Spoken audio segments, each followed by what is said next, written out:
Welcome to Masterclass Wrestling with Class. Make sure to subscribe, like, and share. Today's guest, Royce Adams. Produced by Victoire. Masterclass is sponsored by Clark's Nutrition and Natural Foods Market, serving California since 1972. Football, baseball, golf, whatever your sport of choice, whenever you visit Palm Springs in the Coachella Valley, visit Legends and Icons, your number one choice for sports bars. A tattoo is for life, and so ensure that you are getting the very best tattoo artist in the business. Trusted tattoo company and mobile body art bus. Palm Springs, California, Indian Wells, California, Rancho Mirage, California. They are all considered a destination hotspot, a second home haven. With an exquisite record of negotiating the finest deals for clients, Lowell Folsom III and Associates always deliver. Contact Lowell today at 760-391-2504. And now, on with the show. Hi, everyone, and welcome back to another episode of Victoire. I am your host, Emir, and today I am joined by the lovely Royal Hawaiian, April Hom. You know her from Glow during the 1980s. She was the champion there. So, April, Royal Hawaiian, it's a pleasure to have you here. Aloha, Amir. How are you? Doing very, very well. Just hanging 10 here in California. Oh, good. Well, thanks for having me. Absolutely. It's an absolute pleasure. You've had a stellar career. You've made quite the impact on the women of professional wrestling. And of course, today that has exploded across multiple organizations. But before we get into the modern era, let's go back in time and take a trip down your memory lane. I would like to know, and I'm sure our viewers would like to know, who was April as a child? What was life like for you? Was wrestling always there, or was it something that just emerged later? I'll give you the floor. It actually was something that emerged later. So I was born in Hollywood, so I guess I was destined to be an entertainer. I was born and raised in the LA area, East LA. And as a child, I grew up between Hawaii and California, have family in Hawaii. But here in Cali, I lived in Chavez Ravine, which is where Dodger Stadium is. Okay. And I was a Dodger fan from birth. So Dodger Stadium was made the year before I was born. And I was a Dodger fan since I was born. Yeah. And I grew up in the little town right there where Dodger Stadium is. And at the age of 5, I went to there's a little town and just one little school there. It's where I started kindergarten. And then my mom put me in dancing in East LA in Boyle Heights. And I started flamenco dancing. So I guess the entertainment bug, my dad's family is musically inclined. So I did come from a entertainment family. Yeah. When I started dancing at the age of 5, it was just so much fun. I loved it. I just loved being on stage and traveling, and we got to do recitals and things like that. And then as I got a little bit older, I think I probably was about 6 or 7, and my brothers started playing sports. Okay. And they played football. And so then that was my first time being introduced to cheerleading. So I became a cheerleader for their football teams. And it kind of just kept going. I was a cheerleader pretty much all my life, but I really wanted to do what my brothers were doing. So Right. They played basketball, they played football, they played baseball. And at the time in the 60s, there really weren't sports for girls. Right. So I was a tomboy. I grew up between my 2 brothers, 14 months apart. And then I had my sister came 6 years later. So she was kind of later on, a little bit later. So it was really just me and my 2 brothers. And I told my parents, I said, I want to play baseball with my brothers. And they said, well, that's for boys. It's boys' little league baseball. Yeah. And I said, well, is there any way I can do that? Can I play? And they said, well, we'll check. We'll see if you can. So they talked to the league, and the league said, well, no one's ever asked that, but we'll go ahead and take it to the board. They did, and they said she can go ahead and play. So I was the first girl to play boys Little League baseball in the San Gabriel Valley here in Southern Cal. Wow. And so I loved it. I just I was an athlete from the jump, between a performer and a dancer. Champions. They're not born in the gym. It starts from the inside and it works its way out. Do you feel it more difficult to obtain muscle? Are you tired or perhaps depressed? Then there's a solution. Our brand new partner and sponsor, Care Aesthetics of La Quinta, are here to help you get restored to optimal health. Just use the contact information in this video and schedule your free consultation. Be sure to mention the name of the podcast, whether that be Power and Glory, Styling, Masterclass, or Hey Roma, when doing so. We wish you all the best in your road to optimized health. And now, back to the show.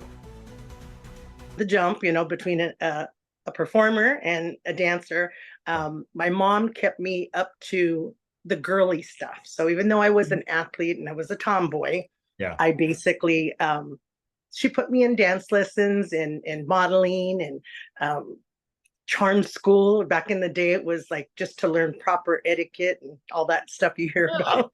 That would be useful today.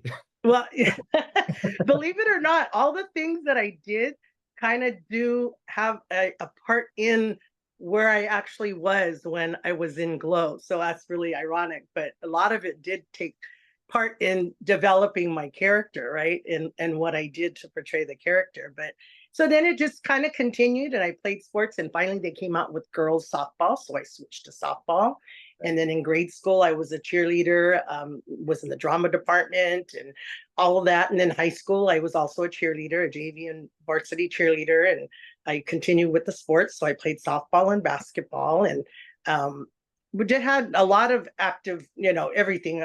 Before high school, even, I was in beauty pageants. Okay. So I was Miss Alhambra, the town I came from. And then I was Miss Chinatown in here in LA. Yeah. Downtown. And so there was kind of a little bit of everything. I kind of was dipping my feet in, sports, active cheerleading, modeling, dancing, and of course all that. But the only thing I didn't really do was sing. Okay. I did a lot of musicals and I did a lot of stage plays, but I was always in the chorus. Yeah. I didn't mind being in musicals, but really the only way I can carry a tune is in a bucket. So, and it's bad because I do come from a musically inclined family. My dad and all his siblings, they had a family band back in the 50s. Yeah. And then we all learned, my grandmother always taught all of us, the accordion was the first instrument that all of us learned to play. Yeah. And then my dad had a band all the way into the 70s. And so we were always around their gigs, and we'd go with them to shows, and we'd be their roadies and get to all kind of stuff. So I had a really, really fun and exciting, a lot of different things going on. And I really didn't get introduced to wrestling other than high school with my friends, my guy friends, classmates that were into collegiate wrestling. I mean, I knew everything because I was in the Hulk Hogan area. So how could you not know of it, right? Yeah. So Hulk Hogan, Andre the Giant, Jake the Snake, all of them. But I wasn't into wrestling. Okay. And so everybody says, oh, so then what happened? I said, well, you want me to go continue and you want me to tell you that, or you want to? Yeah, no, absolutely. One of the things I did want to jump in and ask there. So it sounds like you had a really good family unit. So everyone was very loving and supportive of each other. Yes, for sure. And economically, were you guys okay at that time, or was there any struggle? Well, we were your typical middle class family, but my dad worked 3 jobs, so that my mom could be an stay at home mom. Yeah. He was an engineer, so he worked for the city of Los Angeles for 49 years or something. I don't know. Oh. Yeah. So he was always, and then he gigged. So he worked a regular job, right? So he was out, he was an engineer and always in the office. But I remember when we had the bad earthquake in the 70s, he had to go out and inspect all the freeways that collapsed and all the buildings and all that kind of stuff, and brought home all the pictures of them surveying everything and all the damage. And that was like one of the big things that was neat to take. He would let us take that photo album for show and tell at school, so that was kind of cool. Yeah. But it was, he had to go out and do all that kind of work when you're like, oh my God, earthquakes and all falling apart. And but he did that, and then he gigged on the weekends. He played with the band, and they would be all around town. And he actually did work at the Palladium in Hollywood. This was before he had a regular job as an engineer. In his high school, my mom and dad were high school sweethearts. So after they got married, they had kids right away. Like, there's only 20 years difference between me and my parents. So they were young. They had 2 of us in diapers at one time. So the 3 of us are only 14 months older than me, is my older brother, and then 14 months between my younger brother. And so my dad, before family, he worked at the Palladium. So, and my grandfather as well too. So a lot of connection to Hollywood. And my other grandfather, my dad's dad, was a maitre d' at the Trader Vic's in Beverly Hills. So family friend was Frank Sinatra. So we grew up a lot with being around him, like always during the holidays and stuff like that. So just some neat things to do. And then what was I saying? The musically inclined. And what else did you ask me? I lost my train of thought. So I was talking just about the economics of your family. Oh, yeah. That's what, thank you. That's what it is. So he did work a lot because, we, all 3 of us, between me and my 2 brothers, we all wanted to do extracurricular activities, but it wasn't just like the easiest thing to do at the time. So we had to share, like we shared a lot of stuff. Like if we wanted a certain toy or wanted something else, they tell us, okay, but your brothers have baseball. We got to do equipment or football and this. And then they'd say, okay, well, this time it's April. She's got a recital. So we got to get costumes.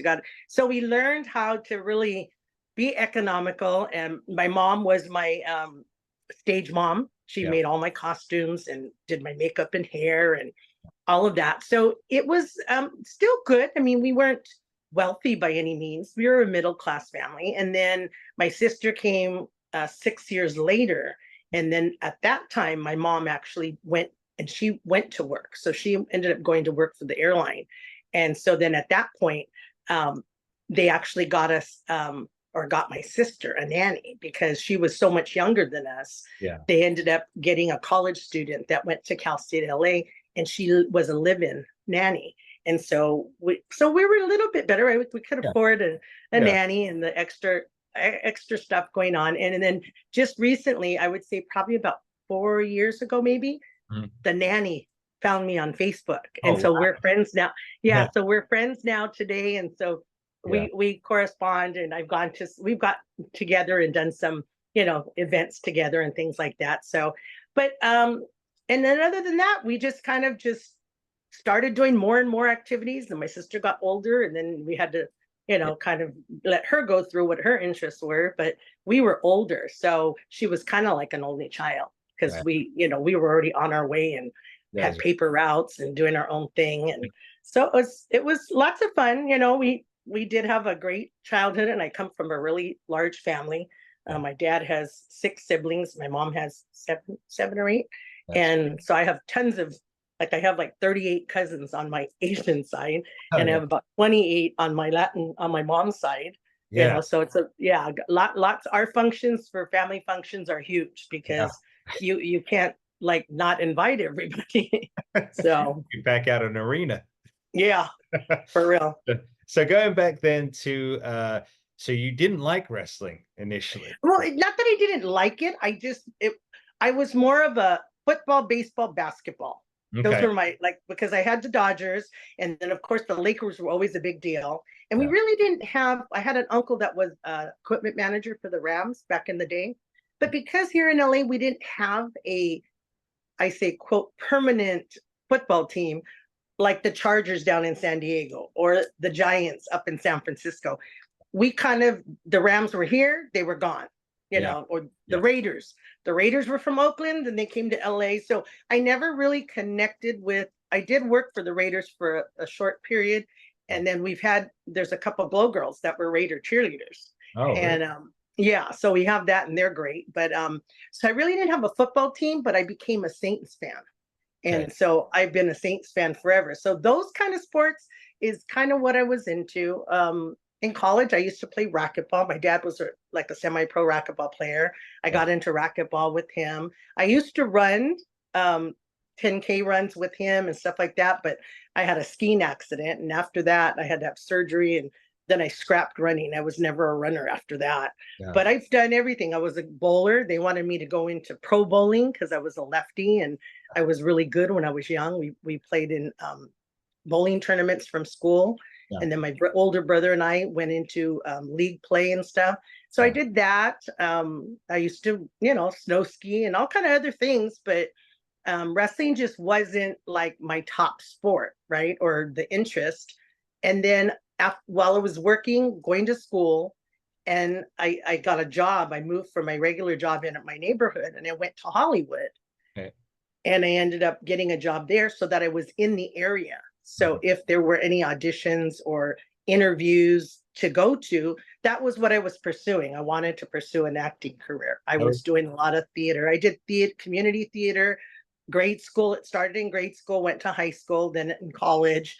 And so I had that bug, right? I had the theater bug. And so I was going out on auditions. I was doing, modeling, print work. I was doing extra work, just whatever I could do, movie, extras in movies and parts and whatever. And then when I worked in Hollywood, I worked for a secretarial service and my boss was super cool. And she would just say, you know what, if you want to go do something, go do it and come back. And you could just either lose the hours, make up the hours, stay longer, whatever you want. She was totally supportive.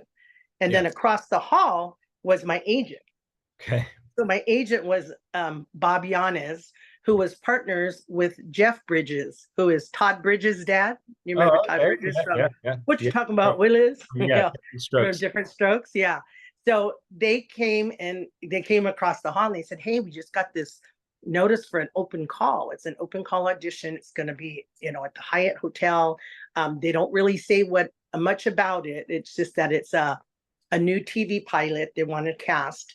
And they're looking for all shapes and sizes, all ethnicities, small, tall, whatever. And if you're athletic, it would be a plus. Yeah. And so I'm like, oh, that sounds really interesting. Yeah. What do I have to lose, right? Because this is what I'm here for. That's why I'm actually working in the heart of Hollywood, right? Is to stumble on something, right? Yeah. And so that's what it was. That's how I started. Everybody says, oh, were you always interested in wrestling? And I'm like, no. I said, where there's other Glow Girls that were raised like their dads were into wrestling from childhood and they grew up with it and knew everybody and all that. Yeah. And I just didn't. So that was my first go with, being involved in that. And when we went to the audition, it was 1,000 girls. Okay. And, there's a ring sitting in the middle of the room and David McLean comes out and says, well, thank you all for being here. You're all here for an all women's wrestling league for TV. It's going to be a TV pilot. And a third of the girls get up and leave. I'm not breaking a nail. I'm not getting hurt. This is not what I came for. And I'm thinking, this is exactly what I came for. Yeah. I didn't care what it was, right? It was just, I wanted to, do something, see how I could get, involved. And I said, I'm going to stay as long as I can until they tell me to leave, right? Okay, thank you. We appreciate you coming. See you later. Goodbye. Yeah. But so that's how it started. So you get there, suddenly the realization hits you, you're excited about it. Now you get the offer. So now in terms of training, because, we know that ring does hurt, those ropes even hurt sometimes. How long did it take you to get completely comfortable with working in the ring? Actually, it was pretty good for me. I would say it was pretty easy because I just, I had the athletic background. I was a cheerleader, so I had the gymnastics and the tumbling. And then I was just a tomboy. So it was like easy. I picked up on things really quick. Yeah. From the audition, I want to say the audition was in August of '85, somewhere around there. And then out of that whole 1,000 girls, they only picked 2 of us. Oh, really? So it was it was only 2 of us. It was Hollywood and myself. Okay. And then the rest, they had 12 characters already picked out. So after that audition, they needed to get still 10 more characters because they already had them. They knew they wanted a Royal Hawaiian and a Spanish Red and California Doll and Tina and Ashley. So they were just looking for the girls they thought would fit that character type, right? And then they picked so many, and I think it was about maybe 40-ish girls. And then we all went to Watts to get trained by Mondo Guerrero. So Wow. Guerrero Dynasty, right? So, and he was a great trainer. And so they basically, we trained, and then they would either weed out the girls that they thought weren't getting the wrestling. Maybe they had the look they were looking for, but if you can't wrestle and it doesn't look like it's going to work, they cut them. And then some of the girls were like, you know what, this is not what I I thought it was going to be like, and they would just quit. You know, I got too many bruises, I'm busted up, I'm hurt, I'm not interested anymore, and they would quit. So then they dwindled it down to the original 12 of us. How much of it in the training was involved in character development, talking on a microphone? You know what? Not much. The training pretty much was all the physical in-ring, like, because there were a couple. There was Princess Jasmine and there was Charlie Haynes, who were already wrestlers. And then Matilda the Hun, of course, was our big icon, right? So other than that, the rest of us are newbies. Like we didn't know anything. So Mondo was teaching from, training us from the start. And we didn't really do a lot of character building or talking about where the character should go until we actually got to Vegas. So we trained from like September, October, November, I'd say about 4 months, 3 or 4 months until we went to Vegas. And of course, we knew who our characters were and we could develop, but we didn't have like I've been asked to do training for character building for characters. Like, could you do either an online class or could we do something where we can get like a wrestling seminar and you kind of talk about, and I still do that now with some of the younger girls that are still coming out, is mentoring and talking to them about, okay, well, what kind of character do you think you could be? What are your interests? Because like with WoW, David McLean, and if you haven't seen the WoW stuff, that's on, I think it's on Tubi. But they talk about when they see a girl that they think might have the potential to be on WoW, he says we try to get them and develop their character kind of around what their interests are, right? Right. Which for me, that's where I fell in it. This Royal Hawaiian just fell in my lap. Yeah. Like, really? You're looking for a girl to play the Royal Hawaiian? Yeah. I'm like, well, that's me, right? I'm like, I've been dancing hula forever. I mean, I started with flamenco at 5, but then I switched to hula. I lived in Hawaii for over 25 years. Yeah. I said, I learned to surf, paddle a canoe, sail a boat, mess with the local boys in Hawaii, all on Waikiki Beach, right? So it was like, how perfect is this, right? Yeah. So it was like a no-brainer. Yeah. And during that audition, they did have us do like small little screen tests, right? They'd come and say, okay, can you come in front of the camera and tell us, okay, if we said you're going to be the Royal Hawaiian, tell us about you. Yeah. And then we kind of just gave them a little blurb of what we could do. Yeah. And then from that point on, they really just gave us little information, background stuff. And I basically, everything you see me do, whether it's a match, a promo, interview, whatever, all of that was me. I never ever really had a script. So there were some girls that couldn't just cut a promo off the cuff. Yeah. The writers would actually write their stuff, give it to them the week before. They would practice and rehearse and all that. And then come day when we're shooting promos, then they just come on and they'll retake. Okay, do this, do that. Yeah. Well, for me, it was totally easy. They could just tell me, okay, this is your match. These are your matches this week. Because I did play the Royal Hawaiian, and then I had the tag team with Spanish Red, and I played the hooded character. I don't know if you know that. I didn't know that. There was Sarah and Mabel were the hooded hillbilly characters. Okay. S&M, Sarah and Mabel, and Ashley Cartier Nadine played Mabel. So we were the tag team. So I had a little more than the average glow girl to do because I had the multiple, character, and then the singles matches and then tag team matches. Yeah. So it was really a busy a busy time Yeah. that I didn't have a lot of free time. But where was I going with this? What was your original question? See, I The have to go back. original question was when it happened and about the training and it was Okay, about that. thank you. Okay, thanks. Because so we didn't really, some of the girls did have to have a lot of character building and working with them because they just didn't have, you know, either the natural, like they weren't actors. Some of them were girls that were right off the street. Like we found little Egypt found Fiji. Yes. Mhm. Little Egypt was in a shop and she met Fiji. And so Fiji was working in a like a t-shirt shop, I believe. And that's how we got Fiji. Yeah. So she was, I don't even, she, although she was an Olympic shot putter, and so her background is a little bit more than the average other girls. But some of the girls, especially in seasons 3 and 4, they were actually fans who wanted to be Glow Girls. Okay. So they just were, you know, regular girls off the street watching us on TV saying, I want to be one of those Glow Girls. Yeah. Whereas some of us, the ones that came from the Hollywood auditions, we were singers, actors, dancers, models, gymnasts, cheerleaders, you know, all housewives or just whatever.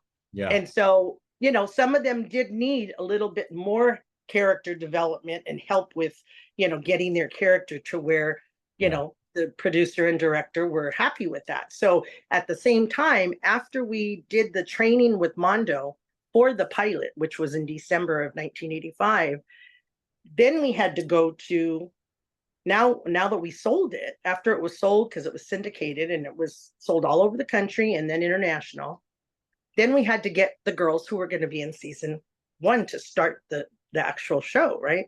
So I became one of the trainers with Americana. So in addition to what I was already doing pre-show in the pilot days, then we were asked to be the trainers for the show. So then we basically helped in deciding, okay, we would have production meetings and saying, okay, which girls are making it, which ones are not making it, or which ones need help and which ones don't need help, you know, and who could we move, you know, into a singles match versus the tag team? Because of course, you know, tag team is easier because you got half the time to be in the ring. Yeah. A singles match, you got to carry your whole match, whether it's 15 minutes, 20 minutes, or whatever, you know. So that's kind of how it was, where we would have to really look, okay, which girls are doing good and which ones are not. And so it was a lot of fun. I really enjoyed every part of it, other than that I got the injuries. So the injuries is what basically ended it for me. And everybody says, well, would you do it again, even knowing where you are at today? Because today I'm in 24/7 pain every day. I'm at the rehab center Monday through Friday, sometimes Saturdays for treatment. So I even say I would do it, even knowing that, because I had such a great time. It was, you know, and we didn't know what we were getting into back in the 80s because there was nothing like it. Right. You know, we had, there were the few women wrestlers that got matches in between the men's, you know, shows and all that. But there was nothing like this. And David McLean didn't have a book that told him, this is how you develop an all women's wrestling league or a show for TV, you know? So we weren't sure what was going to happen. We didn't know if it was going to be successful. Well, it was an original piece. It was an original piece, April, because, you know, other wrestling promotions toured. They had arena shows, dark, you know, non-televised shows. Right. But you guys were, it was directly for television. So you were kind of breaking the mold there. And like you said, to be able to pull it together, I mean, you guys ran over 100 episodes, right? 4 years. Right. So to be able to pull that off, and during a time where women wrestlers, like you said, they would just appear once every so often. I mean, I think there was one women's match, I think in WrestleMania 1, if I recall. And then women's wrestling kind of vanished from the scene pretty much. But you guys were doing it. And so the frequency of the shows, was it one show a week that you were doing? One show a week. So we did a live show at the Riviera Hotel every Saturday. Every Saturday. So it was, so it was filmed every Saturday. And then the shows, I think into the later seasons, originally they just showed it like as it was. And then of course, we at the beginning, I want to say it was in the pilot show, we actually went in and did like voiceovers for certain stuff that they wanted to add in. Yeah. But as we went on, you know, they just taped the show. And then I know that in some of the later episodes and seasons, they inserted episodes or matches, I should say, matches in an episode which were not chronologically in order. Because originally it did work that way, right? Because so the storyline made sense. Yeah. And then later on, there were kind of holes in there, or where they like would stick in an episode where you could tell it wasn't the same arena, and you know, because they changed. So at season 1 and 2 were filmed at the Riviera Hotel, and then season 3 and 4 were filmed at an off-site like warehouse they converted into an arena. So you can tell the difference. It totally looks different. And then, of course, David McLean didn't stay. After 2 seasons, he left. And then he created POW, which only lasted so long. But he took a lot of the girls, a good majority of them, and then he went and then he developed WOW. And so people today that watch WOW think that WOW is new. And it's not. WOW is like 20 years old. Well, it's just that it's... You were, because I thought that was something new. No, only because you now can see it on mainstream TV, right? So it's on KCAL 9 here in California or LA, and it's showing. But then the previous to this, I think this is now the 3rd season, going on the 3rd season, and filming will start up again August. But prior to that, WOW was already on, but it was on Access TV. So if you didn't know about the cable, you know, shows and that kind of thing, then you weren't familiar with WOW. So now, you know, now you see it and people are like, oh yeah, is that part of da da da da? I'm like, oh yeah. I said, that's, they're like, oh, that's such a neat new show. I'm like, no, it's not new. or promotion, because they've been around for a long time. It's just that it hasn't been on regular TV, right, for them to see. So kind of just have to, you know, tell people about that. But yeah, so it was neat to be in the developing part of bringing women's wrestling to the world, right? That's kind of a cool thing. And we were touching on family and stuff and saying, how do my family and friends think about me being on Glow, or being at the very beginning, you know, from day one, basically, right? That audition was the first day of Glow. And I have, you know, tons of family and friends that think it's the greatest thing since sliced bread, you know, and they just think, wow, you know, and I'm like, no, WOW's another show. But yeah, so they think it's neat. I just, my son, Brad, I'd share this, but he's getting better. But back in the day, he wasn't fond of it. Like you know, he didn't really think it, he always used to tell me, oh, Mom, you're just a has-been wrestler. And a lot of my friends would get so mad at him and go, how could you even say that about your mom? Do you know what she did? You know? And so he was I think the hardest, like all his friends, as soon as his friends knew and they were into big time, like when he was 9 years old, we had his birthday party. And guess what it was? It was a John Cena WWE wrestling party. Okay. And I'm like, and no influence by me whatsoever. Like him and his friends in school, they just talked about it. And he came home one day and he said, Mom, can we have a swim party? And I want it to be a WWE John Cena party. I'm like, whatever you want. I said, if that's what you want. Everything was John Cena, the cake, the decoration, every single gift he got, I swear, was just no non-wrestling stuff whatsoever. Yeah. And all his buddies were just, they thought it was the neatest thing. Oh my God, your mom's a professional wrestler, you know, so they thought it was the neatest thing. And I have some friends that just really, they still can't believe. They're like, you did what? And, you know, or they were watching me back then, right? Yeah. And then now we became friends and they're like, I used to watch you when I was like 10, 11, 12 years old. And, you know, it was the best thing. And, you know, my childhood was surrounded around Glow every weekend. And so it's neat. It's neat to be able to see and talk to the fans that watched it live in, you know, on TV back in the 80s. Yeah. That's really, you know, what's really interesting, April, though, as you're talking, I'm kind of, you know, I'm thinking about the time frame. And I'm thinking what WWF looked like in 1985. And you guys came out in 1986, right? So I'm thinking... Yes, it aired in 1986. Mm-hmm. 86. You were so character-driven in Glow. and there was a lot of, a lot of charm, a lot of glitz and glamour and costumes and stuff like that.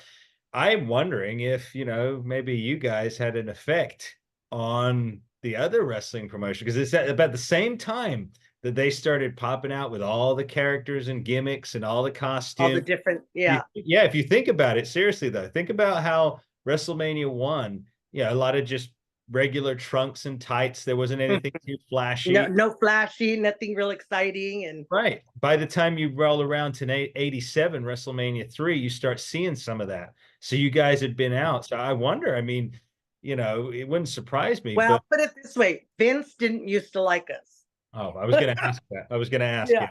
He did not like us because we were getting more attention than they were. Like, we were on more often than they were, because we were on every week. And I don't really know too much about the schedule of WWF back then, but he used to tell the guys, don't let me catch you talking to those Glow girls. And that's like with the Bushwhackers, when they would be in town in Vegas, like I'm saying, we would meet up and, kind of have interactions with some of them and stuff like that, and just go out and have a fun night, going into the casino or seeing some shows and stuff like that. But he didn't. He used to tell them that, and it was like, oh well, Yeah. what he doesn't know doesn't hurt him, whatever. Right. But I think it was that, like you're saying, we were this big, right? Everything was wow and pink and glitter and loud and just the total 80s vibe. Like today, people associate the 80s to Glow. Like, we're like, well, we want that Glow feel. I have a friend who has a production company, and he says that we have people come, whether it's they want to film a video or they want print or whatever it is. He said they'll reference and they'll say, oh, we want something to look like Glow, like Glow, that wrestling show from the 80s. And he's like, do I know that? And he's like, we want something like that, the neon lights and the bright and the this and the that. So it is, the 80s were the greatest. I mean, someone just sent me something recently saying, don't you just love the 80s? I said, yeah, it was the best time. I said, from the fact that we were doing Glow in the 80s, but the music, the movies, the clothes, everything from the 80s, it's come back, right? It comes full circle. Yeah. It's come back. It was one of the most creative decades. I honestly, I don't know what happened in the 90s. It's like it's accelerating, and it just hit a wall. Everything became dull and boring, I guess. Yeah.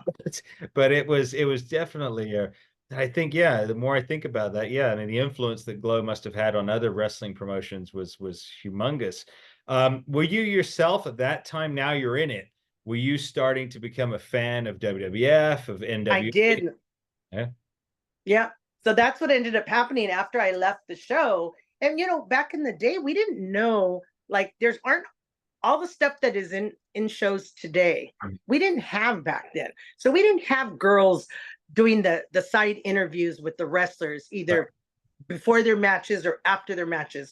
We didn't have all the exciting ring, announcers besides David McLean, or even a manager. Like, after I got hurt, everybody said, why didn't you just go back and sit next to David and commentate? Because I've done shows here today, like now, either announcing or commentating, just as people would ask me, could you come in? Would you do this? And so I'm like, sure, whatever capacity you want me to help with the show, but we didn't think about that back then. Like, it's, why didn't I go back? Yeah, that's interesting. I don't know, because I didn't know there was anything else to do, right? I mean, we had the manager, we had Aunt Kitty, and we had Jackie Stallone. We didn't have it like it is today, where you have an individual manager for the different wrestlers. So had I known, I would have come back in a heartbeat, just to have been involved in it, right? So when I got hurt, the doctors said, well, you really need back surgery. And I said, no, I really don't want to go under the knife. And I said, no, what's the other alternative? And they said, well, we can put you in physical therapy, and we'll put you in aqua therapy and see how that helps. Well, I got so big, I got so overweight, I'd never been on a diet before, because I was always an athlete, and I just ballooned, and it was awful. I could barely walk. I mean, it was so bad. I was I felt like an 85-year-old woman, and I was in my late 20s, right? Or mid 20s to late 20s. And so from then on, they said, well, you got to make a decision. Do you ever want to have kids? And I said, well, of course I'd like to, right? And they said, well, then we don't suggest you go back to that kind of work because that's just going to be too much damage to your body. Yeah. Because at that time, I only had 2 bulge discs, Okay. but it was severe because I had really bad sciatica. Hmm. And then as the time went on, they said, well, it's going to progressively get worse as you age. And it has, for sure. And then I was just diagnosed in December of 2022 with cervical disc. So I have already the back and my sciatica down my leg, but then I got the cervical and stenosis in my spine. And so then the doctor said, you need to have surgery. And I said, nope, I'm not having it again. I said, so I'll go for a second opinion. I said, until you tell me that it's going to possibly, create paralysis or some other serious issue, then that's when I'll discuss it. I said, other than that, I went to the neurosurgeon and he said, you know what? It's not like urgent and it's not imperative that you have surgery. He said, let's just watch it every 3 months. You got to come in, I got to check you out, and we'll see if everything's still going good. Well, at the time, I was still riding roller coasters. I'm a roller coaster nut. Okay. So I was still riding roller coasters because it was my back. Yeah. But then when he said neck, he says, Yeah. no more. He said, because all you need is to be whacked or whiplash, right? Or any of that kind of stuff. Yeah. And you're going to be in bad shape. He says, then it's going to be imperative that you're going to need surgery if you want a chance of being paralyzed. So I had to tell all my friends that are Dan and David, my twins, they're fans of mine, but we're all roller coaster enthusiasts. And I had to break the news and tell them I can't do roller coasters anymore, you guys. I'm so bummed. No more Six Flags. Nope. No more Disneyland wild rides. No Knott's Berry Farm. Yeah. Magic Mountain, Six Flags, none of that. I can only do little small things. But so that was the one bummer. But heck, I'm 61. I don't need roller coasters anymore. But so it's been fun, and an experience. But I would still do it again. I might do a couple things different. Now that I've hindsight, now that I know what there is to do and all the other things that came up, and so when that happened, I kind of came to that fork in the road where I was like, okay, what do I do now? Yeah. I'm all messed up. I'm hurt. I'm injured. So I ended up going to work. My mom worked for United Airlines. And so my benefits with them would have been expiring because I was older.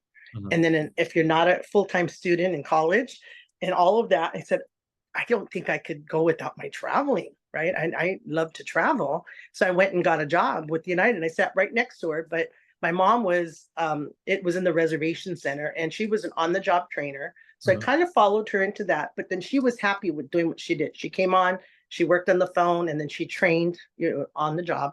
But I did that, and then I went further. I went into the training department. I became an instructor.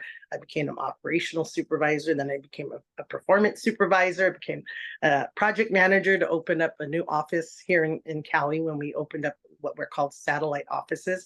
And so I was interested in climbing the corporate ladder, right? So I did all of that and worked for United for 25 years. Oh, wow. And unfortunately, when we were here in California, we all got sick at this location because there was toxic chemicals coming through the vents.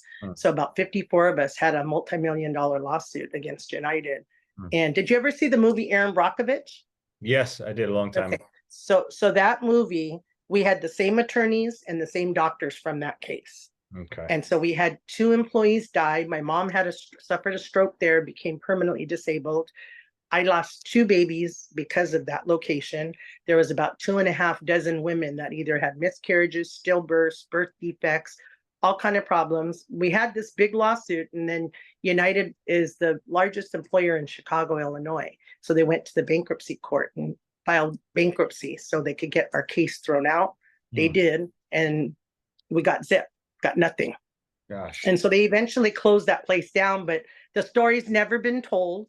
So that's still one of my goals, is to get that story told. And United Airlines doesn't treat their employees well. And this was tragic. People died, and, the things that we had gone through. And unfortunately, they are still $1 billion company today operating, and a lot of us lost our jobs and our livelihoods. And, I've never been able to work a regular full-time job and have a decent wage compared to what I was making then. I was making over $150,000. So now I get less than $30,000 in Social Security disability. So a big giant lifestyle change, and things that have gone on. So I I'm trying to work on my autobiography and trying to get some of that story told, and some of the details. But yeah, so things kind of went a different way, and then just we call afterglow now, which is what Roxy Astor coined.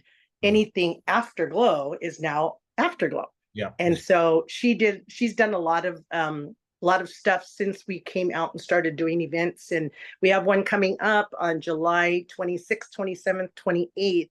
It's a Matilda the Hun raw meat. It's a docuplay that her and one of our Glow historians, Robert Wynn, are producing in Hollywood at the Zephyr Theater. Oh, okay. So that's coming up at the end of July. So that should be a lot of fun. She's going to have, she inherited all of Matilda's, her boots, her belt, all her paraphernalia from Glow. Yeah. And so that'll be on display at the show and stuff. So it should be pretty fun for the fans just to come and, pay a tribute to Matilda. Yeah. Have you ever, I'm just curious though, because you've got such a vibrant spirit. You've got such a wealth of knowledge of pro wrestling. Haven't any of the other companies like NWA, AEW ever? Which we're surprised. I'm even surprised that we still haven't been on, what is the show? Dark Side of the Ring? Yeah. Like how come, I mean, especially now, your women's wrestling is, on the top right now, right? And how good and everything that they've done and all of that, but there's nothing, no interview, no show, no segment of Glow history or having, we've lost about maybe 12 girls through most of them cancers. Out of a cast of how many? About 74. Mm-hmm. So there were about 74, 75 of us, and we've lost probably about, I'd say, a dozen at least. Okay. And then of those, there's only probably about, like, I do a lot of the gathering of the girls between me and Roxy. I'd say there's probably less than a dozen of us that do public or do autograph sessions or meet and greets or travel the country. And we used to do it a lot. Actually, myself, Hollywood, and Lightning, we used to do the around the country circuit, and go wherever. Yeah. And there's not that many now left that actually do a lot of that. I try and get, some of them to come out. Like we have the Cauliflower Alley. So I've got, I know myself, Roxy, I think Sunny's going to make it. I've got Nanuchka coming, Palestina's coming. Still waiting to see if we can get Susie Spirit and California Doll. Daisy might even come. So there's a few, but a lot of them don't do it. They all have regular full-time jobs. Right. Envy's just, she works too much. She's an actress, and she's in Chicago, and she's always doing movies and all kind of stuff. So if we could get her, that would be great. But and then you got Beastie and Gremlina and Tulsa and Corporal Kelly, so I try and when I get events or I have friends, they're promoters that call and say, hey, any chance of getting you and some of the girls to come out? And it's like, what? It's so hard because most of them do have jobs. Oh, Jungle Woman, she's in Vegas. So because CAC is in Vegas, it's trying to get some of the Vegas girls to come out, but for the most part, there's only a handful of us that do, like me, that do the indie wrestling here in Southern Cal to help promote and, help the local indie promotions here. And then, of course, the women. I specifically promote and support the women's wrestling. Yeah. So whether it's UWW, WOW, FWW, whoever it is, I'm always available when they, need me to come or they want to, do whatever, whatever capacity. Now, what about WOW then? Because it's the same producer as Glow.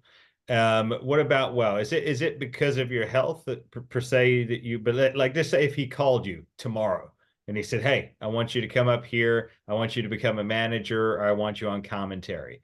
I do it in a heartbeat. Okay. But David actually, I think, and I don't know, you'd have to ask him, but from the way it's been thought, or people have said that he doesn't like to mix Glow with WOW. Okay. So I've been going to the filming since it started here in LA. So I'm there. He does announce, he'll say, oh, we got, Glow Champ, Royal Hawaiian. And, a few times I've gotten like, 5 or 6 other Glow girls to come. And so that we're there. And he does acknowledge us and, all of that. But he's never really asked anybody. The only one that really has done work with him is Angelina, who is Little Egypt. Okay. And other than that, there hasn't been any other Glow girl that he's ever involved in. Wow. That's interesting. Now, why? It's because I would think that's why, and it's something people do ask all the time. Well, we see you do all this stuff. Why don't you do something else? I said, you know what? I don't know. I guess if I promoted myself and really tried, I could probably do that. I just figured I've been sick, so I've had a lot of health issues. Yeah. So that's been a lot of the reason why I've had to step back and just get healthy again. And like I hadn't worked for 6 months at all. Hadn't done one meet and greet, appearance, autograph signing, nothing from I think it was October last year. I did one in December at Rikishi's because I had already committed to that. And so and it was right here 10 minutes from my house. So I didn't want to have to pull out and cancel on that. So I did do that. But other than that, from November-ish or like end of October till about May of this year. So I just started. And wouldn't you know it, the first week I went doing bookings and going to shows, I was a dummy. I did 4 shows in 7 days. And I'm like, what in the world was I thinking about? Because, when we do Comic-Cons, that's a Friday, Saturday, Sunday, right? And it's an all-day thing. So that is a lot of work. And you think, oh, but no, it's not. You're just sitting there, right? Yeah, but you're sitting there and you got to be like this all day. You got to smile and you're taking a million pictures and you're signing autographs. It's tiring. It's exhausting. I know it sounds stupid, and then at my age, right, some of us are up there. And because I have all the physical, issues, it takes a toll. And so at the beginning, like maybe in the 2017-ish, and I think that's the year we got the award at CAC, it maybe wasn't so bad. But again, my conditions are deteriorating as I get older. So it's harder to do. I can't do a show without my assistant Juan because I can't bend over and pick up all the merch out of my suitcases and set up, all the stuff. Yeah. And so it's really an issue for me. If I go by myself, I'm really like the next day I'm flat on my back. Yeah. Like I can't barely walk. And, right now I am walking with the cane. I usually go off. I hadn't been walking with the cane for a while, but my sciatica is so bad and my balance is really bad. So I do need the help. Some of the girls that go, they're perfectly fine and they're healthy and everything else. I said, I'm a diabetic. I have fibromyalgia. I have 6 trigger fingers, 3 on each hand. I got carpal tunnel tendonitis. I got Achilles tendon problem, plantar fasciitis. Everything you would think. It's like I see 6 different specialists. Yeah. And it's like, you don't want to. They say, oh, but you look great. I'm like, oh, yeah, well, that doesn't do anything for my health and my body. I said, I feel like I got hit by a truck. Yeah. But one thing I will say, April, though, is that you carry yourself with a smile and that you do push your best foot forward. I remember we talked off camera the other day. And you still don't allow that to come across as negative. You're never snappy with it. You weren't. You always keep that positivity. As best you can. But where do you think you get that from? Where does that come from? Well, I have to say, I had a good upbringing and I was raised, fortunately with 2 good parents with, lots of good advice. And I recently had a thing where somebody did something and I wasn't too excited, but I grew up learning if you don't have anything nice to say, don't say anything. So there are things that are just implanted in my brain and just the way I am. And that comes from the way I was raised and from my parents. And so I'm not a quitter. I know I have issues and, you said I try to be up. Well, if I'm in pain, you don't want to be around me when I'm in really bad pain because I've been down for 10 days and I was like a nightmare because I was in so much pain. I had an eye infection and I had dental work and this whole side of my face was swollen up. I had a headache like nobody's business. I couldn't even turn my head like this. It hurt so bad. So if you saw me a week ago, it would have been night and day Yeah. because I couldn't talk, I couldn't eat, I couldn't sleep, and I was taking every drug under the sun that the doctors were telling me to take. And I don't normally do painkillers. I do everything natural or CBD. And everything I took, nothing would break the headache. I could not, even like the tramadols, the Percocet, all those things. Normally, if I would take them after dental work, Yeah. I'd be like this. Yeah. Like I couldn't even stay awake, right? I was taking this, didn't budge, nothing. I wasn't sleepy. I couldn't sleep. I was in so much pain. I think the most I slept in a day was like 2 hours for like 7 to 10 days. Yeah, So it was bad. The pain was bad. And my poor Juan, my assistant, because we did do a show during that time. I did do one show, and I don't know what, but it was at the beginning of when I had the teeth done. And so it wasn't hurting yet. It started to hurt after because it got infected. So the day that we went, though, I was still kind of, kind of letting this heal, but I was already still knowing that I was in pain and maybe I shouldn't have done it. But he knew that it was different because I wasn't as talkative. So it was after I saw you guys down that one. That's when I got sick. I got sick the Monday after that. Yeah. And then from then I've been sick. So, I just try to, figure I motivate my fans that do tell me. I hate when I don't see you on because you're my motivation. I used to have a walking, not a quote walking club, but I used to walk my neighborhood every so often, and I would do my live with them. And I would tour the neighborhood, and I would show them all the spots of all my Hawaiian flowers. And we would talk, about anything and everything, Q&A, whatever. And then I moved from that area, and then I just stopped. And everybody would say, how come you're not doing the walk? We're not doing walking anymore. What's up with that? Or they'll send me something saying, oh, I saw you on this live. What were you doing? And what was this? She says, oh, I miss when you come on because you motivate me, or, whatever it is, right? Or whatever it's pertaining to. So I look at that and I get I would say, because people ask me, why do you still do this? Like, why am I talking to you right now? Right? They ask me, why do you do it? Why do you go to all these shows? Why are you all over the place? I see you here, you're there, you're with this wrestler, that wrestler. And I used to manage Otto Von Kletch and then AJ Mana, my nephew. It's my claim to fame with him. And I say, you know what? I do it because I can still. I said, when they stop asking me to come and when they stop asking me to do interviews, then that's when I'll stop. But in the meantime, when I go out and I see the look on these people's face, the weekend that I was show where we were together, I had two people. I had one guy and one lady. They passed the booth, and you saw where I was. They were past the booth and they saw the glow signs, and they turned around, they came back, and then they saw the poster thing that has all my pictures. And they're like, oh my God, you're the Royal Hawaiian. And I'm like, yeah, I am. You know who I am? Oh my God. And the guy was just like, it was like looking at a 10-year-old little boy, right? And he was just over the moon. And his wife and so I handed his wife my business card, and I said, well, if you do social media, check out this, and you could see I post stuff where I'm going to be, or events or whatever. He grabbed the business card out of her hand, and she looked at him and she said, I have never seen him act like this before. She says, oh my God, you just don't know. He says, he was a major fan. He said him and his brothers, and they live up in the Washington area. And he says, I used to watch you every Saturday. Every Saturday. My mom would tell us she needs us to do chores, and we got to do this, we got to do that. He says, Mom, we will do whatever you want. You just need to let us watch our glow show for 1 hour, and then we will do whatever you want.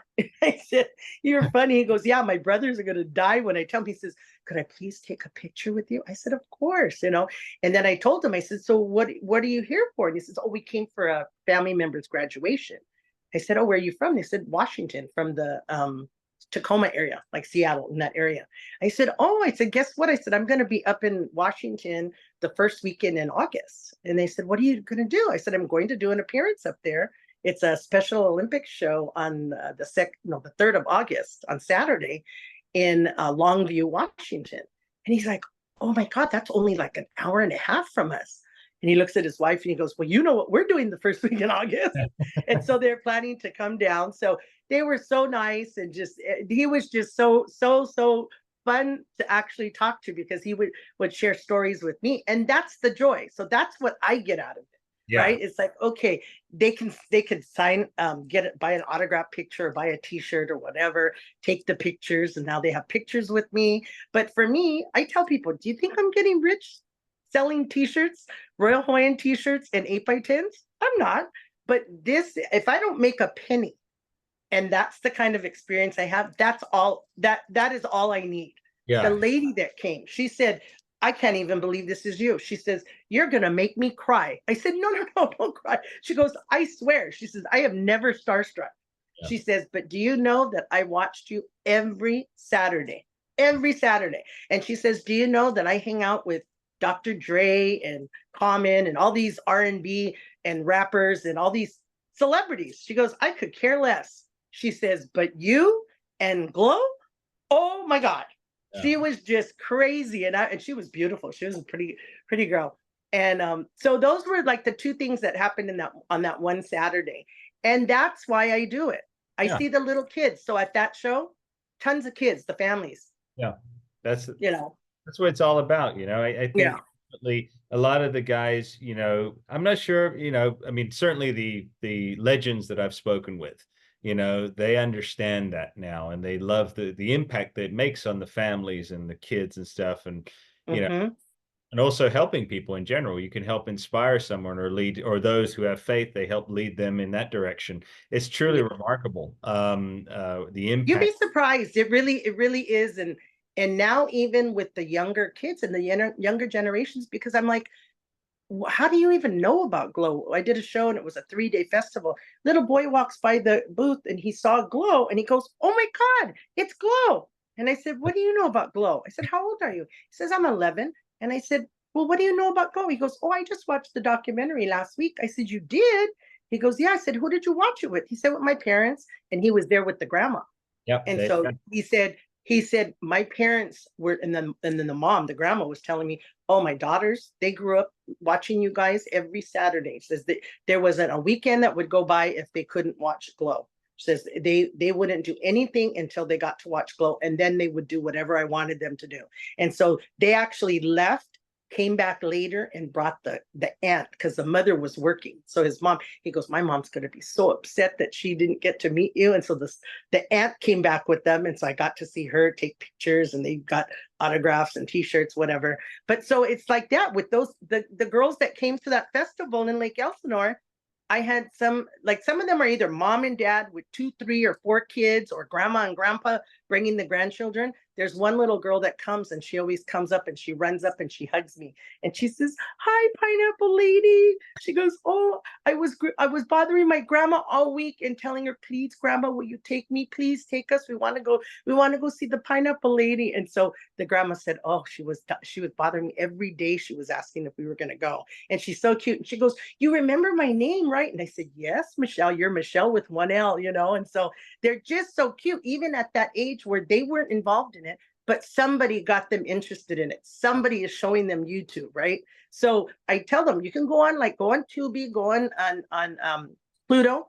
I said, you can't watch Netflix yet, right? You got to be out of high school and college before you can watch that. But they love it, So I mean, it's not something they're used to seeing from today, but they like it from the 80s. And I just, at that show, I had like 5 different families come and drive from like an hour and a half plus to come and see me. Oh yeah, like I said, the impact that you guys had, and I wanted to speak on that. I wanted to touch on that before we get into your philanthropic endeavors.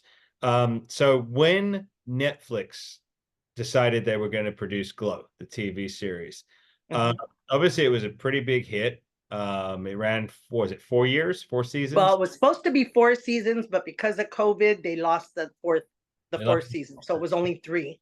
3 seasons. Now, yes.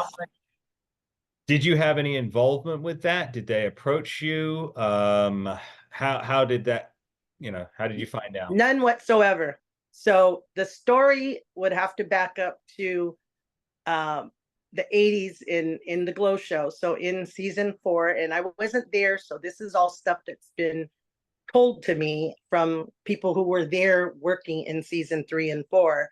And Ursula Haynes, who was Babe, the farmer's daughter. So she was the second farmer's daughter after Becky, Sally, the farmer's daughter. And then there was Amy also. So she was the middle farmer's daughter. And she was having, so all the stuff you hear about the Hollywood, casting couch and all of that stuff really is true. So even back in our days, when I got the show, I told David McLean and Matt Simber, I said, I'm here to work, give you 150%. You ask me what you need help with or tell me what I could do. I'm 100% in. Let me know. I said, however, I don't believe in the casting couch, so don't ask me to come to your room or to the penthouse unless the other Glow girls are right behind me. I said, so as long as we have that straight from day one, we're good to go. Well, guess what? Never had a problem. And then guess what? I did the Royal Hawaiian, Sarah of the Sarah Mabel. I was a trainer, I was part of the production. So my day went all day, right? And so I just kind of think, there were some girls who thought if they did more, they would get more airtime, more, get to cut more promos, maybe get extra matches. Who knows? I don't know if that helped or not because I didn't do nothing and look where I was. Yeah. And so what happened is Ursula, Babe the farmer's daughter, had an affair with Rickless. And I don't know if you're familiar with Pia Zadora. Mm-hmm. She's the actress and singer from Matt Simber, our director, directed her in the movie Butterfly. And that was probably back in the, 70s maybe. I don't even know what year. Anyway, her husband was the owner who owned the Riviera Hotel, which is where our show was filmed. And so Babe had an affair with him. Hmm. And so she basically told him that you give me Glow, the name Glow, or I go to the media and your wife, and I'll just expose it all, right? So what happened is Glow shut down in a blink of an eye. Wow. No explanation, a sign on the door that said, show canceled. Hmm. None of the girls were called. Nobody was advised. All the way up until our award, I believe, was 2017. So from 89 to 2017, we never knew why Glow had shut down. Now, it was at the top, right? It was hot. It was popular. If they wanted to get rid of it, they could have sold it. Guaranteed someone would have picked it up, right? But they didn't even give that an option. They just shut it all down. And so in 2000, I want to say maybe when we had the documentary with Fiji, Matt Simber came. David McLean hasn't been involved in anything Glow after he left. And then we did the documentary. And at some point, I'm trying to think of what year it was, that it just started getting talked about again. And people were asking, well, why did it cancel? And we said, we don't know. We just don't know. And then it came out and we found out all of what I just said. And then people were like, oh, that sucks and whatever. And so when Netflix approached her, Babe, because she owned the name. So Matt Simber and Tony Simber, his son, own all of the films, everything to do with Glow that's on video, camera, show, episode, whatever. They had all of that. She just got the name Glow. So that was hers. So when she was approached by Netflix, because Netflix saw our documentary and said, oh, we need to make a show about those girls. So that's when they approached her. Now, did she involve anybody? Or did Netflix even say, let's consult for some real true facts? And, I was there from the beginning. Americana was the trainer for the show. You could have consulted any of the original 12 girls that did the show from day one, from the pilot. Nobody did anything. And she's the only one who made any money. Because even today, people ask us all the time, oh, you're still getting royalties from the Netflix show? Nope. No other girl made not a cent. A travesty. That is shocking.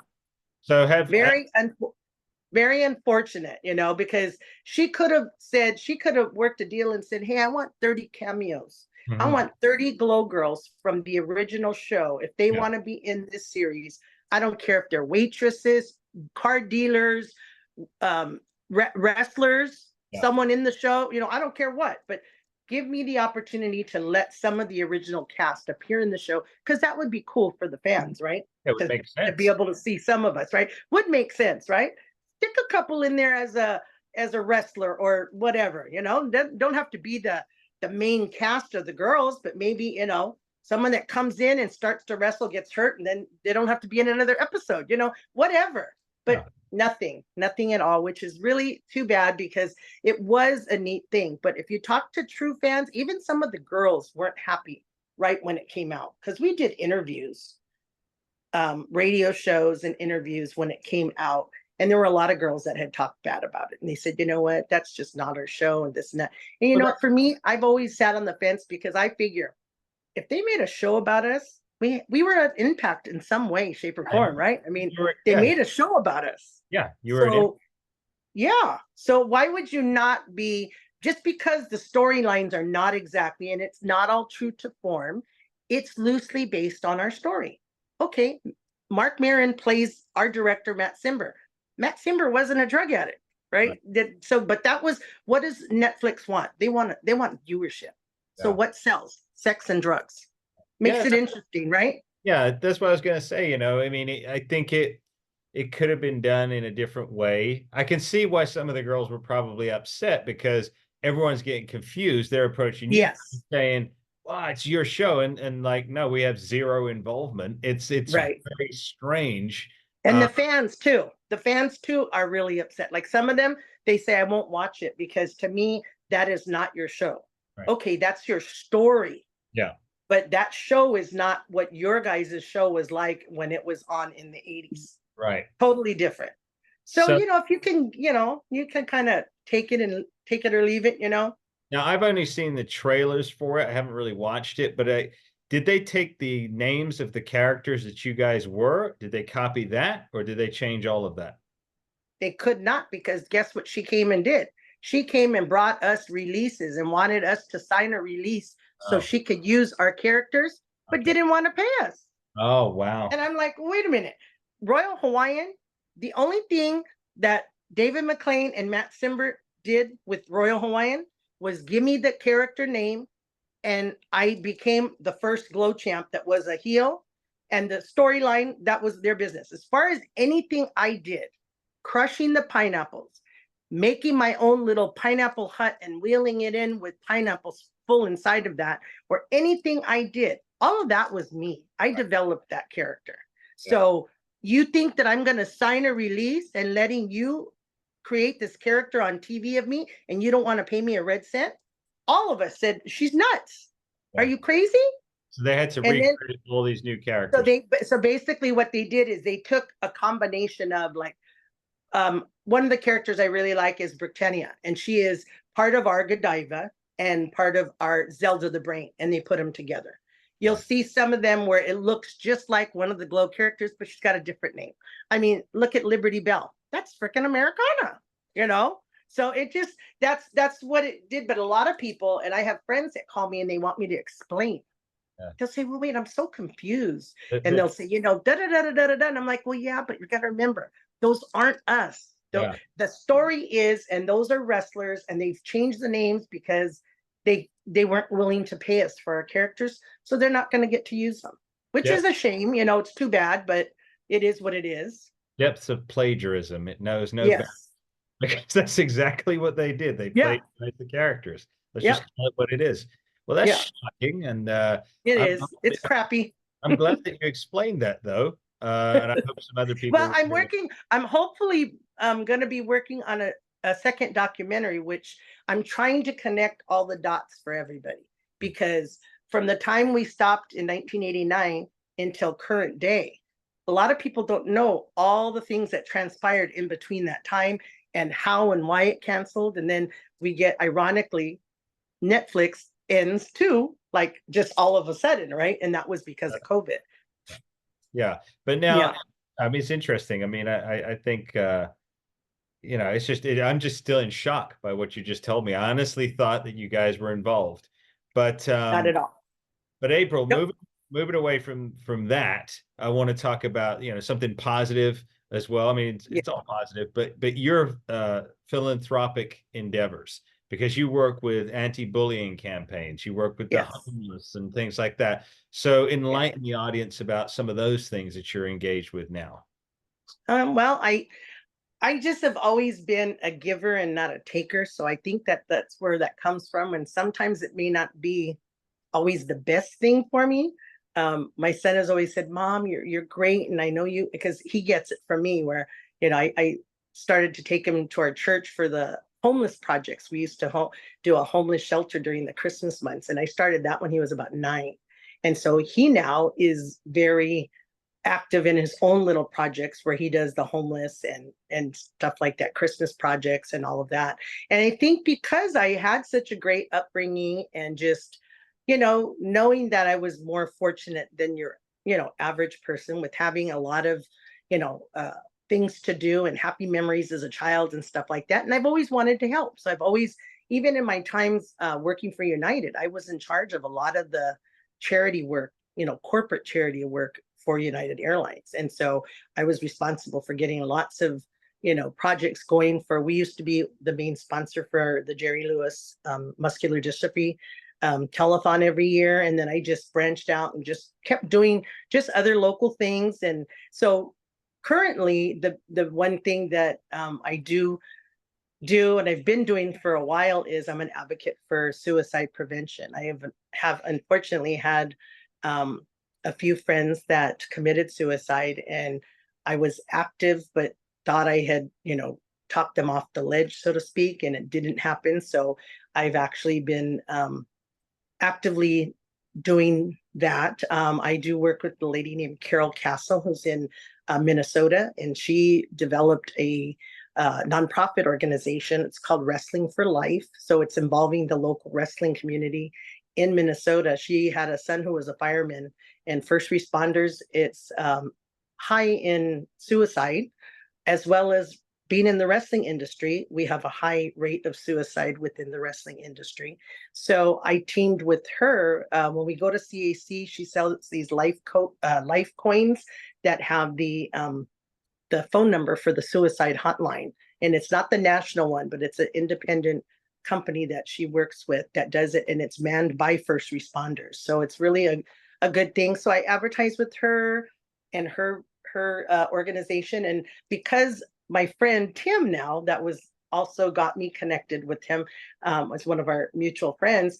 He is Tim Flynn, and he is in also Minnesota, which is a coincidence. So I've kind of brought those two together. He actually is running for the school board in Mankato, which is a small area in Minnesota, and his platform basically is bullying in the school districts, because the process right now, if kids are bullied in school, it's a 3-week process to file a complaint. So if someone's bullying you, you have to go online, you have to fill out a form, and maybe 3 weeks later, you might get a response. And I told him, well, that's absolutely absurd. I said, if you're getting bullied, and I have experienced this because my son was bullied in school from middle school on, and he used to have to hide in the bathrooms to eat his lunch because he was getting bullied. And one of the kids that was bullying him had gotten suspended how many times for bullying. And then when my son had an episode with him, he threw a book at the kid. It chipped the kid's tooth. And then the parents were going to come in there saying, we're going to sue you for it. I said, you know what? Come on, bring it on. Try it. I said, because your son has been suspended. I've been in that. You've been there. I said, your son is bullying my son. So I have the experience with that, and I've had it happen firsthand. But what he's trying to do is he's trying to implement ideas on how they can change the process. So him and I have been brainstorming, and I told him, I said, Tim, 3 weeks is not acceptable. I said, do you know that suicide is the number 3 cause of death in teens to 24? That's high. It's Right. number 3 now. Used to be like 5 or 6 or whatever. But so, and then COVID didn't help. So during COVID, the teenage suicide rate increased because of isolation. The kids were not able to go to school. They couldn't hang out with their friends. They couldn't do all the things that they were used to doing. That I had a friend who his daughter was 14 years old.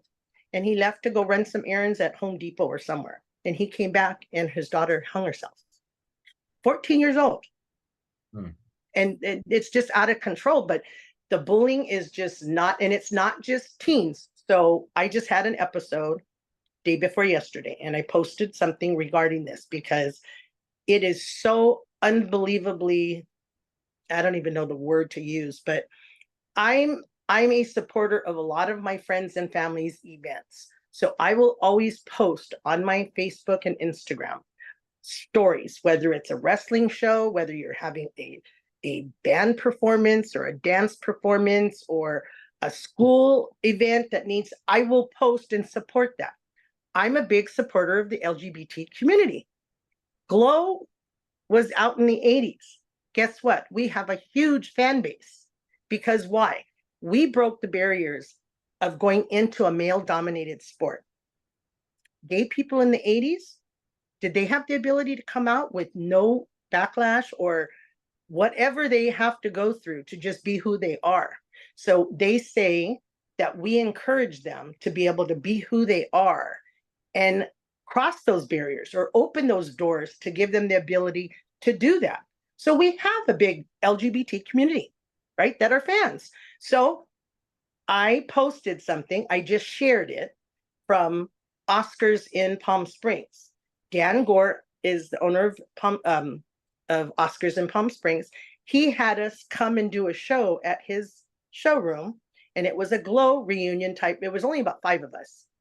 And we went, and Pollo Del Mar was the host, and it was like a Q&A. So fans came, they bought tickets to come, and it was basically just like a show, and it was so much fun, and the fans loved it and everything. And so we support advertising for him. So I just shared the post, right? It was of a guy dancing, and they have great shows. He brings all kind of celebrities out for their shows. They do a brunch and all kind of stuff. But anyway, I posted that, and then the person sent a derogatory comment back to me. And I said, well, you know what? I just don't even want to entertain it, but I did. I said, you know what? If you don't have anything nice to say, don't say anything. I said, otherwise I'll block you. And he said some more derogatory things. And then it even made me more mad, but I didn't continue. I just left it at that. But it was very bullying, like the whole thing of just attacking I don't care if it's race, gender, sex, whatever. It just is not necessary. And in this day and age, it's a shame that we can't just get along and be kind to one another. There's a lot of that, April, online. It's very sad. It's tragic, in fact. I don't know what I use the word possess, what possesses somebody to go and just anything. I mean, I've seen harsh comments on things. Yeah. But why is it even necessary, right? Unless someone poignantly points a finger at you and says something nasty to you, then okay. Even then. And which leads me to a question. I got a couple more questions, April. Well, number one, are you a lady of faith? I am. You are. Okay. So yes. you raised Christian? I was born and raised Catholic, okay. And I had some issues with the Catholic Church. Unfortunately, my ex-husband was a Eucharist minister in the church, so we were very active in our church. Okay. And then I caught him cheating on me, and here you are an extension of the priests, the deacons, the cardinals, everybody follow the line all the way up anyway. So you go to church on Sunday and you give the parishioners communion, and then you go on Monday and you cheat on your wife. So I have had a bad experience, and I know I shouldn't blame it on the Catholic Church, but I do, because when I went to the church, they did nothing. No support to me, didn't slap his hand, didn't reprimand him, nothing. And so for me, I walked away the next day and I never said 2 words to the man. But for me, it's just a sore spot. I forgave him because I need that in order for me to move on. So I did do that. But so I'm a Christian. I just say, when people ask me, I tell them, yes, I'm a Christian. I believe in God, and I go to church, and I do things as a Christian. And then going back to, so you asked me about those things. So I told you about Tim and Breaking Bullying, which is his podcast on YouTube. And then Carol Castle is Wrestling for Life. And then my other one is Katrina Williams, who is the one that I work with the homeless shelter. And so I still, everything comes back to my faith, because these are all things that, we need to be supportive of one another. We need to give when we can. Half the time, I'm not in a position to give, but I still do, because I know that that's the right thing to do. Yeah. Whereas like this other person, you didn't even need to open your mouth, because he said some very derogatory things directed right at me. And I say, how is that possible, that out of that simple post where I put nothing other than sharing their address, what is it called, hashtag or whatever, that's it, but you came back at me with the C word. Yeah, no, it's terrible. The dirtiest, so I just, it just surprises me that, there are people that will do what they do, and that's okay. And I just need to let it go. I blocked him. I unfriended, blocked, and whatever, reported, and that's that. But the reason I do things is because I get the reward in just, I don't have to always talk about it, but I'm out there and I advertise and I advocate. And the next project that we have coming up is next week on July 2nd. And it's a food drive, and I'm taking donations to take down to another day of the homeless. It's actually an RV encampment, a homeless encampment, and most of them are seniors. So that's kind of close to me, because I feel if it were me and I was homeless, I would want someone to help me. So Katrina Williams is really, really good. She works with, it's called, and I always get this wrong, Changing the Faces of Homelessness. Okay, changing the faces. Because you never know when it could be you. I was homeless after my ex-husband did this to me. He stole $150,000 from me.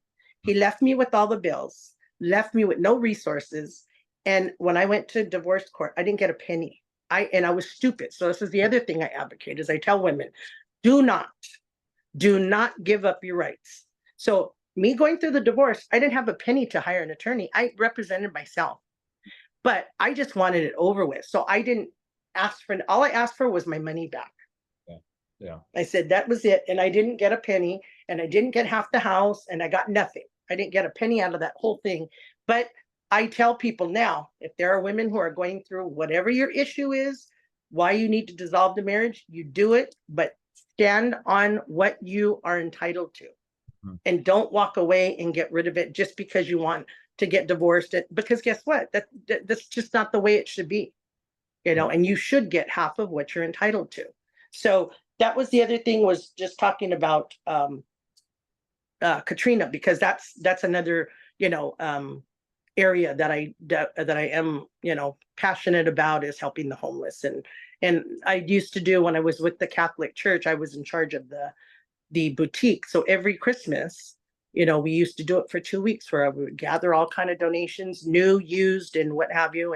And that was a 2-week period that we would work during the December months to do that. And so now I'm working with this other organization, another church in LA, to try and get some of the homeless people some assistance and help. So that's wonderful. Yeah. You talk more about that at the news studio when we do our second interview. Yes. April, the last question I have for you, and I ask all my guests now, to you, what is the meaning of life? Oh, the meaning of life is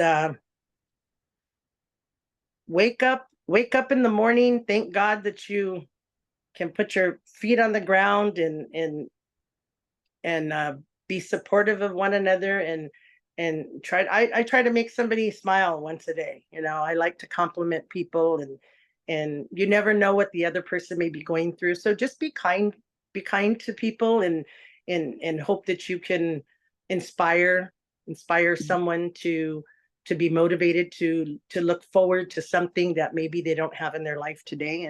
And for me, I do pray, and it may not come when we want or when we're expecting, but I do that, and I do have faith. And life to me is precious. We aren't promised tomorrow.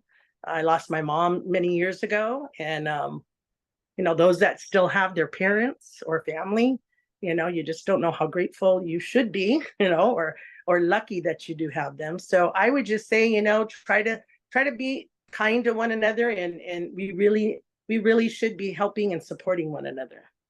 Very, And just, you know, that's about very it. well. Yeah. Amen to that, April. Amen to that.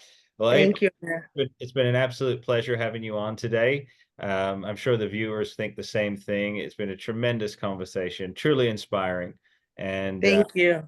I just pray God bless you, April, and everything. Thank you. And Thank you for having me. I appreciate it.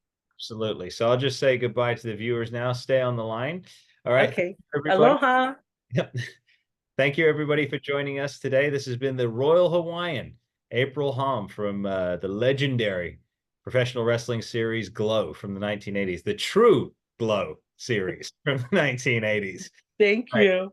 Until next time, everybody, victor what you must victor in your lives. I have been Emir. This has been Victoire, and this has been April Hom, the Royal Hawaiian.